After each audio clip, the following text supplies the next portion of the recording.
Hey everybody, welcome back to Armchair Quarterbacks Mile High Edition. I am Michael Worth.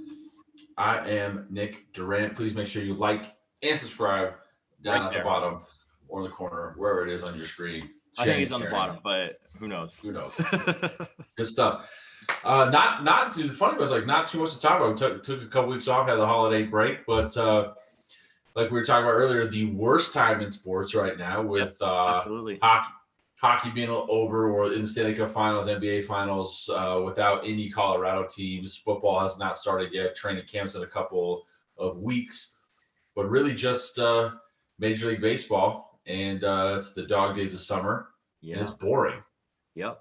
I mean, okay, granted, if the Rockies and the Avalanche, or I mean, the Nuggets and the Avalanche were still playing, we'd have another week and a half of cool Correct. sports to talk about. But even if the Rockies were competing and a great team right now, July baseball is just not that fun. There's too many games, so it really doesn't get interesting till mid-September, end of August at the earliest. If you got a couple of good teams, but the games aren't important. There's too many of them. So, yeah, this time until the middle of August is really boring. When Broncos training camp picks up, then sports start picking back up. October, baseball or basketball starts picking up, playoff baseball, Yeah. hockey. So yeah, it's boring right now, but we still got to talk about them. We've got enough time off that we can come up with something.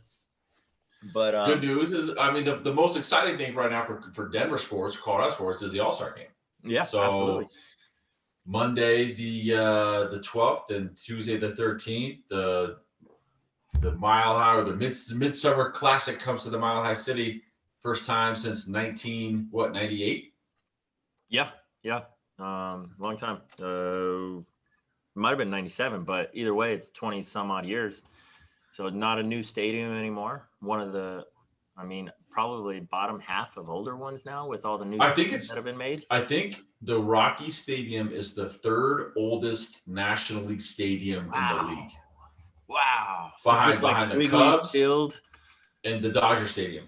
Wow, that's crazy, man. That's a lot of Yeah, could you imagine? Could you think of that? The Rocky Stadium is the third oldest in all of National I Baseball. still picture it as a new stadium because it was right. We were kids when it was built, and it had this cool atmosphere. Still one of the nicest stadiums. But yeah, it's hard to believe it. It's the third oldest. Yeah, crazy. But we have two all-stars from the Rockies competing, German Marquez as a reserve NL pitcher, and then Trevor Story's competing in the home run derby. Yep. Trevor Story's chances, Mike, of winning the home run derby. He's got as much power as anybody, and the home run derby is get hot, man, get streaky, and endurance. Now the way they have it set up, where it's not. Love the new format. Yeah, it's way more exciting. You in the earlier days, you'd have the people hit 15 home runs in the second round and then 2 because they were exhausted in the final round and lose. But there's more energy, there's more rhythm, there's more everything to the way it's set up now. So I think Trevor Story has got a good chance. He's got 9 home runs on the year. Ryan McMahon kind of got screwed out of being the representative. 1,000% got screwed. 1,000%. I was saying that Trevor Story is the face of the franchise and has been one of the best shortstops in baseball for a few years now. So they weren't going to put Ryan McMahon in and represent the Rockies, but he deserved it. And truly, that's going to be his only shot. Yeah. He's going to have to hit 22 home runs pre-All-Star game to ever get into a home run derby outside of Colorado. Yep.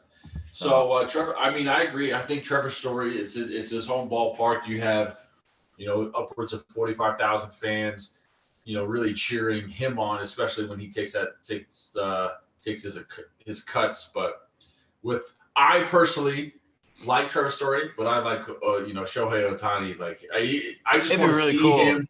If Ohtani, I want to see him. Really cool. Because he's the first player in MLB history to get voted in both defensively and offensively. Yeah. From a pitcher and fielder standpoint. Right. So it's going to be fun to watch. To see him win that. But this is his first home run derby, so it's going to be it's a different swing type. It's you're trying to hit the ball out versus trying to put the ball in play, and I don't think he goes up with the mentality of hitting a home run every time. He's just naturally that gifted. But it's going to be fun. The weather's supposed to be perfect. It's supposed to be, upper 80s, lower 80s at first kind of pitch. So it's, sunny, no rain. So it's going to be a great, great overall weekend. And we're excited to see kind of what these players bring. But, it's just not as appealing that, now that Nolan Arenado is the starting third baseman in the All-Star game in the Cardinals uniform versus a Rockies uniform. It doesn't have that same, Colorado appeal, but still excited to see what the weekend's going to bring. It was cool to see Arenado get his ovation in this last week. I don't think it's not like the Carmelo Anthony one where they both kind of demanded a trade, but Nolan Arenado felt like it felt like whatever the story was, it felt like he was given promises and made these assurances and then completely didn't do anything they said. So he was irritated, and then the Rockies sided with Burdich, who's gone. So with Melo, it was different. We felt like we got pooed on, and nobody wants him back in town, so he gets booed. Arenado, we felt like he needed a better place because the Rockies are in turmoil. And the thing is that think about it from any business outside of athletics, right? Mm-hmm. He gave us 8 years for our company. Mm-hmm. That's a long time. Yeah. And if to your point, if we didn't guarantee him a promotion and he kept working and kept working and kept working, was our best employee, and we did not reward him or her with, help, growth or help. Yeah. And they leave, you can't be that mad at him. No. Especially when he's still on your payroll. Exactly. So, yeah, we're going to pay you to go to come represent the Cardinals in the All-Star game. That's if you think about it, that's pretty sad. And this whole boycott Blake Street or boycott the Rockies thing is not working. I think I saw like fifth in attendance in the entire league. How is that even? Every year. It never fails. At least if you're going to a Rockies game, you got a good chance of seeing them win. True. You really do. Absolutely do. When you go to a Rockies game at Coors Field, you are more likely to see them win than lose. Yeah. What, they're 32 and 17? Something like that, like fifth or sixth best in the entire league. In the entire league, their home winning percentage, A-okay. Yeah. Road winning percentage is historically bad. It's crazy because we're something like 12 games under 500, and we're the sixth best team in the entire league at home. We have won 6 games on the road. 6 games, man. Oh. So going into the All-Star break, 6 games. I mean, we lost yesterday to Arizona. We're probably going to lose again today. And so it's not a good situation from a Rocky standpoint. And when we say historically bad, what we mean is the worst road record in the history of baseball. Yeah. I think 13 wins is the least in modern baseball. And we are on pace for 12. We're more than halfway done with the year. Yeah. So we'll be lucky to, I mean, I can't even. Could you imagine losing or winning only 12 games on the road? No. You know what would be even better is if we were like 500 at the end of the year with 12 road wins. I don't know if that's even possible. It's probably not possible because you would have to. We've already lost 17 or 16 games at home, so yeah, it wouldn't even be possible. But it's. And so here's the thing, though. We normally have some lopsided splits from a home away standpoint, but nothing like we're seeing now. Right. What do you think the reason, or what do you think, in your opinion, is causing such a lopsided home away record with this team? I mean, I have no idea because the pitching has been better at home. I feel like Marquez threw a one-hitter or something, no-hitter almost through the ninth. Last week at home, John Gray's been good at home. I have no idea what makes him so terrible on the road. Obviously, hitters, they say, have an advantage at Coors Field. I don't know if that's true or not. We've made arguments for and against it. But I mean, it's got to be mental at this point. It's got to be some type of mental, like, stick in the mud. I don't know, like how do Yeah, you go from being a competitive team to a JV squad? I would completely agree on the mental side of it. It's almost like we step off the bus when we're away, knowing that we're going to lose the game, and if we win, it's luck. Mm-hmm. Yeah, We don't come out with any type of swag or confidence that we're going to go in and dominate a team regardless of who they are. We walk off the bus hoping that we're going to win and expecting to lose, and if we win, it's a shock to everybody. yeah. Clearly, I mean, we lost to the Diamondbacks yesterday in Arizona. The Diamondbacks are freaking awful. they're terrible. They're They're worse the than we worst. are. Yeah, They're the their worst team in record is baseball. 24-63. They're 14-27 at home. So they are almost as bad at home as we are on the road. Like, they're terrible. And we lost to them. And we've lost to them like 4 out of the 5 times that we've played them, or Yeah. however many times. I know we went 1-3 early in the year. I couldn't tell you how many other times we played them in Arizona off the top of my head, but it's definitely not good. How do you think so? You have some playoff baseball in October. What if you did first round pick baseball in October as well? And so you take the bottom 6 teams in the league and you make them play each other. That's like the Cool. garbage bowl. And the winner, obviously you want to win, like the winner gets the first round pick.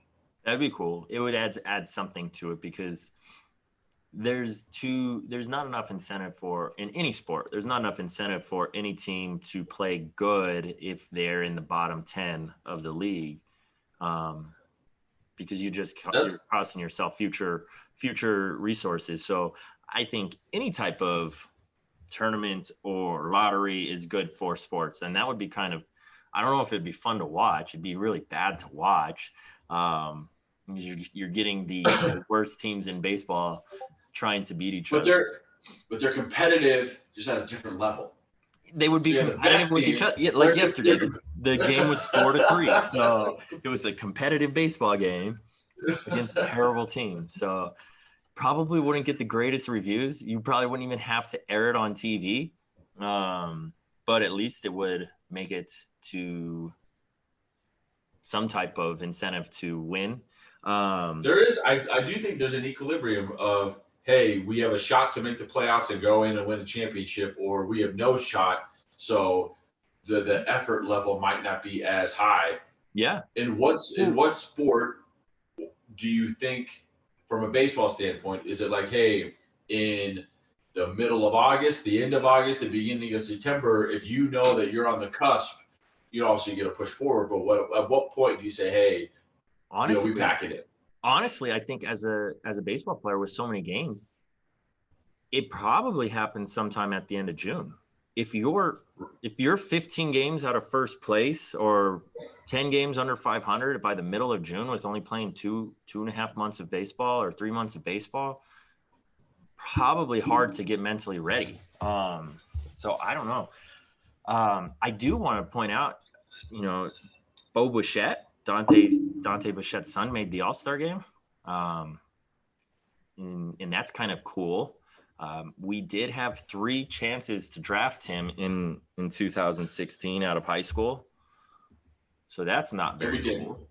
Yeah, I mean, typical Rockies fashion or Colorado sports GM fashion of passing up talented individuals. And it's not, I mean, passing up in baseball, it's a hit or miss or whatever, but like, it'd been cool. Like, we had 3 like compensation picks or something like that before him, to be like, hey, Dante's kid is in the draft. Let's sign him.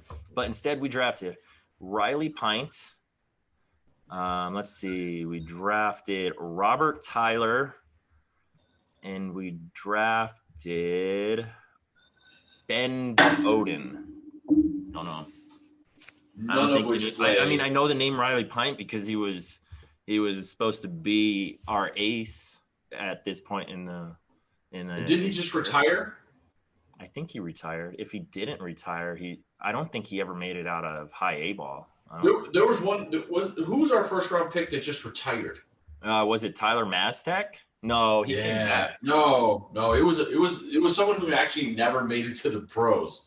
It was our first round pick. I mean, And he Riley retired. Pint is about as bad as it gets. He's 4th overall. And I don't think he ever made it out of A ball. Like, he was never good. Yeah, terrible. But yeah, Trevor Story. Before we move on to the next topic, Trevor Story gone, or is this his last July baseball? Oh, you have to trade him. You have to. And it It's not seems an like option there's no not to. rumors. Seems like there's no rumors for him. It's either. I still think it's either going to be the Yankees or the Athletics. The A's have said they don't want to trade for him for 1 year. Depends on if they go to the playoffs with him. Yeah, I mean, it could be bluffing and just wanting Colorado to pay more salary, or give them more, maybe we'll trade our top 3 prospects with Story if they play hardball.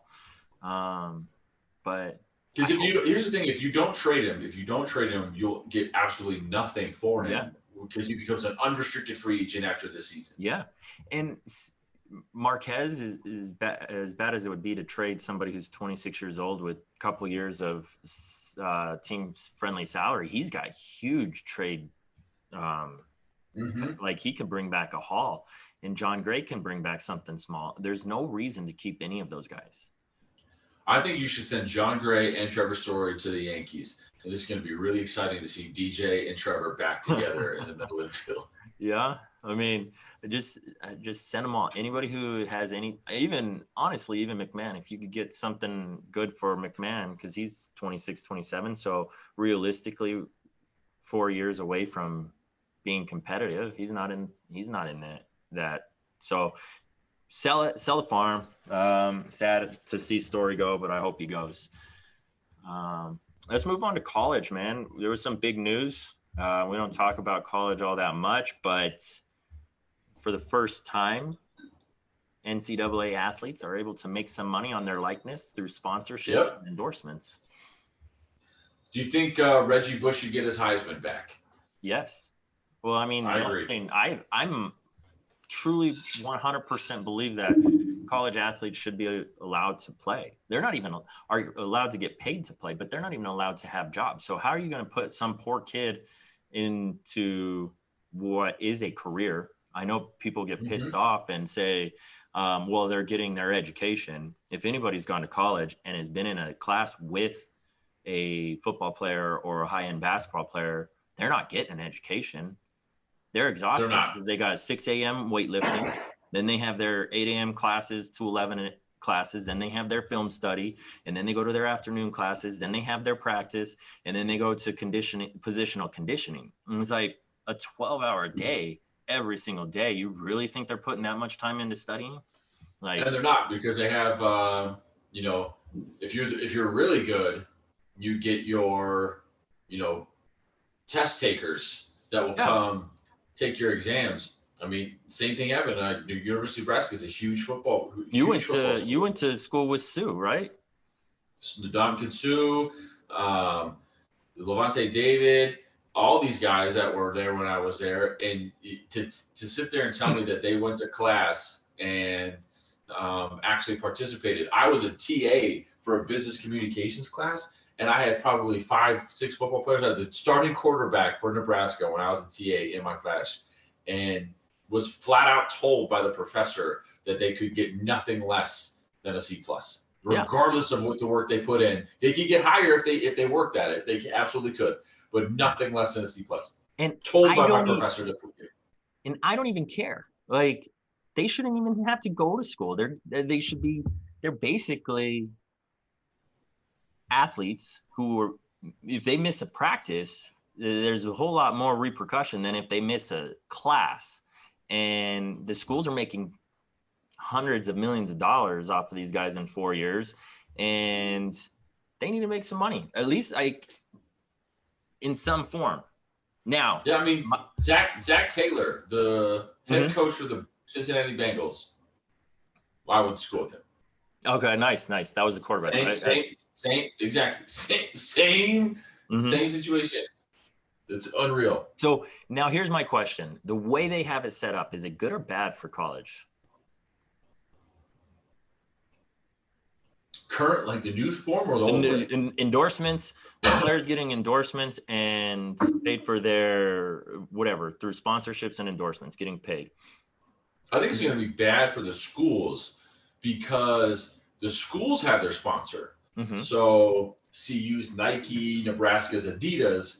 And so I'm curious to see what the regulations are going to be around these athletes with, okay, hey, we're going to pay you, I'm making a number up, $100,000 this year, but you have to wear these certain types of gloves or this cleat, but the school's not going to allow you to wear them. So I think there's going to be really tricky. It's going to be really, there's going to be some growing pains.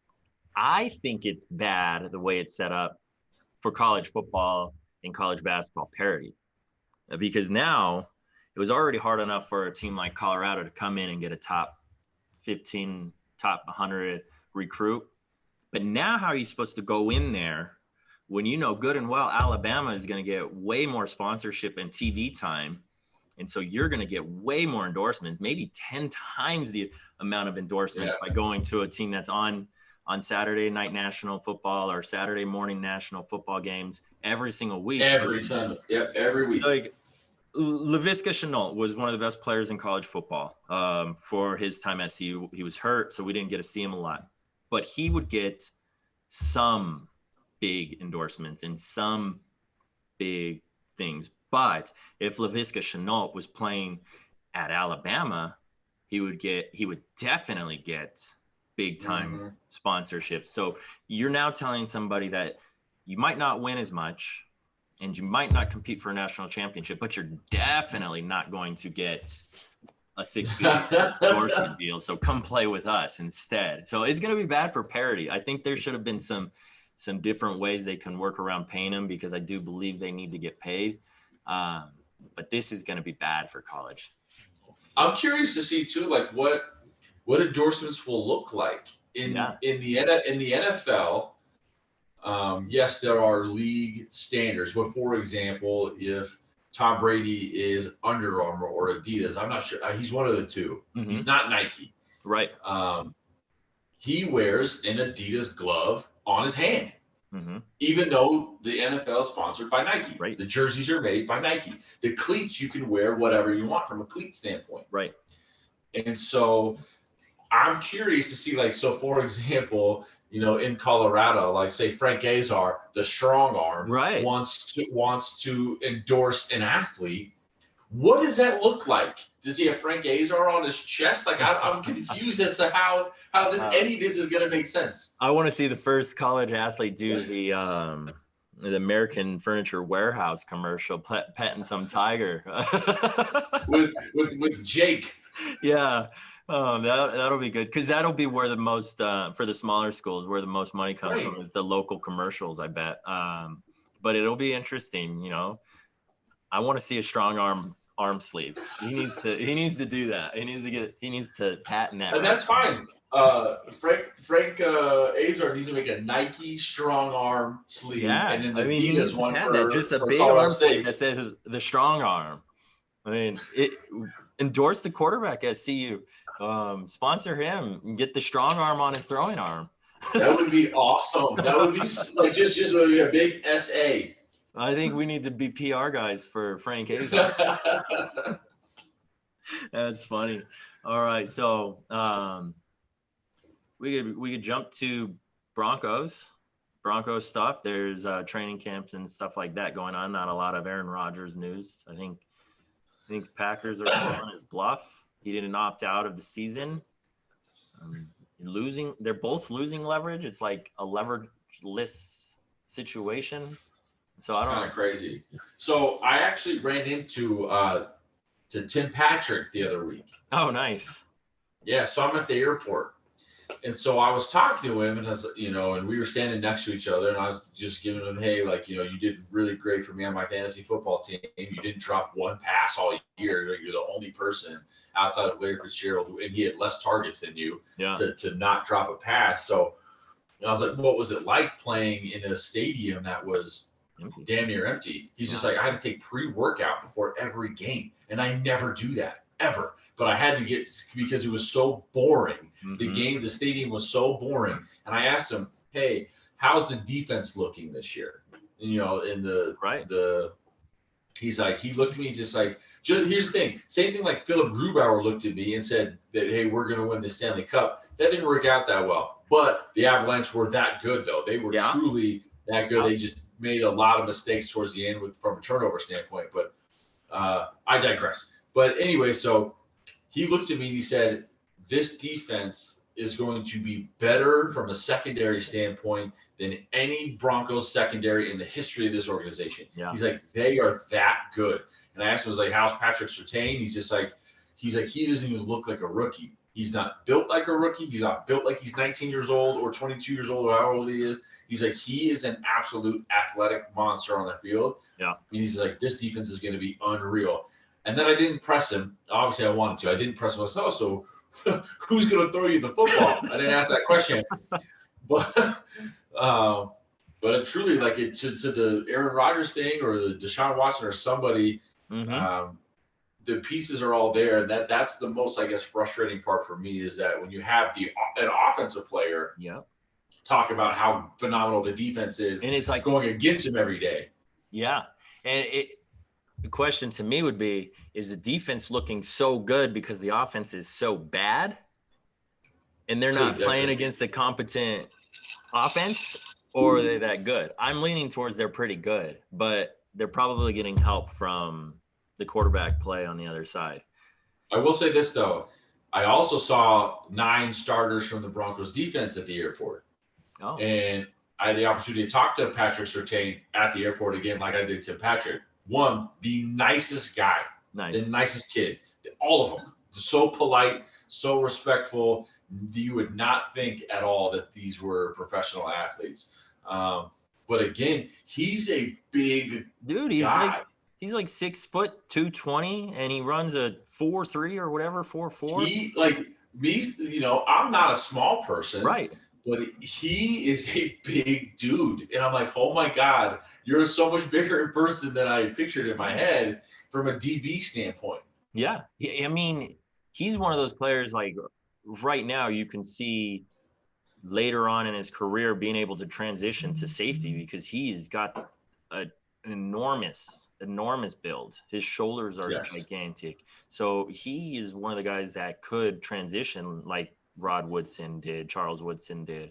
I've seen reports that Bridgewater's out playing Drew Lock, and Drew Lock's not looking like he's going to be the starter coming into the season, which you really? I'm not surprised by that. No, I'm not surprised. I just think that Teddy Two Glove has the experience matters when it comes to camps. I just think he handles himself in a more I'll use professional lightly. I just feel like he handles himself in a more professional way around navigating him through camp, the mini camp, the training camp. I just think that he's understands it a little bit better because and Drew Lock's still new, and that's where I think his I'm not going to use the word immaturity as as a negative, but his immaturity from just understanding how the NFL works.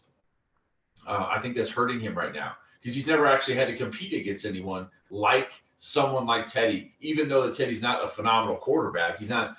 It's just different. He's been around the league for long enough and been a starter in the league long enough to understand what it takes to be a starter.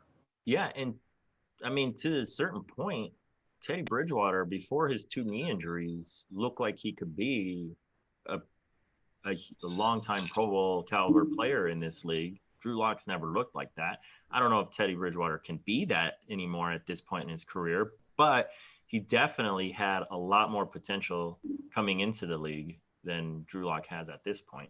Some of the things, that people like, and this goes to your like immaturity thing, with Drew Lock is like his swag or whatever you want to call it. I don't know. I think that holds him back, man. This whole like hip hop persona, dancing in the middle of the game, or it's cool and it's fun, but It's only cool and fun if you win and you're good.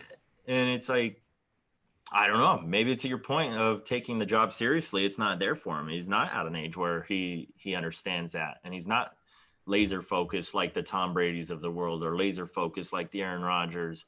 I mean, you didn't see Peyton Manning doing some shuffle on the sideline after he threw a touchdown. You don't see Tom Brady doing that. You don't, like, if you go, when the camera zooms in on Tom Brady a lot during Super Bowls, and he's like this every time. I mean, like, he's cursing at his line. Yeah. It's like he's always focused on what's next. He doesn't even, like, what happened, good or bad, he's not thinking about. It's like always focused, always ready, always thinking about what's happening next. And as fun as, like, the playfulness is, and, you know, people like it or what, I think it hurts you in this position, the position of quarterback in the NFL. Yep, I completely agree. And it would be one thing if he threw a lot more touchdown passes and interceptions and, you know, connected with his wide receivers on a more consistent basis, but he doesn't. No. And so that's where one would question his ability to commit to the process. Yeah.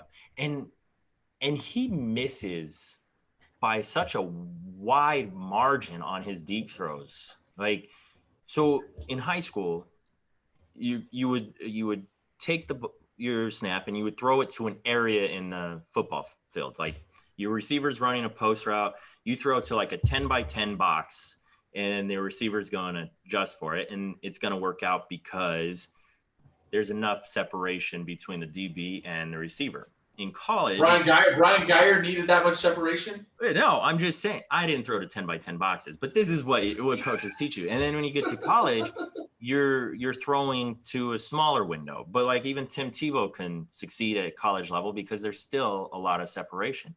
In the NFL, if you are watching these windows of what is considered open, like an open window is like this big for a millisecond. It is not big, and it is not big for very long. And so if you weren't missing deep balls by 10 to 12 yards like he does on a consistent basis, I don't see elite accuracy ever being a strength of his. No, and that's what you need. I would take elite accuracy over arm strength in the NFL every day of the week. Who's the best quarterbacks to ever play? I mean, you had Drew Brees, Tom Brady, Peyton Manning. None of those guys have had elite arm strength. John Elway did. Dan Marino did. Joe Montana didn't. But here's the thing. Look at the stats. What the three you just mentioned, Tom Brady, Peyton Manning, Drew Brees, have better statistics than John Elway, Dan Marino, Joe Montana. I mean, different era. I mean, agreed. But yes. I mean, if I'm recruiting somebody, I would not fall in love with the kid who can throw the 20-yard out like all the scouts do. I would want to see them be able to throw all of the underneath stuff, because how many times in the NFL are they drawing up plays to run 20-yard outs? It's underneath. You don't have enough time. You don't have enough time to run 20-yard outs. You got guys coming into the league like Von Miller and the dude from Cleveland.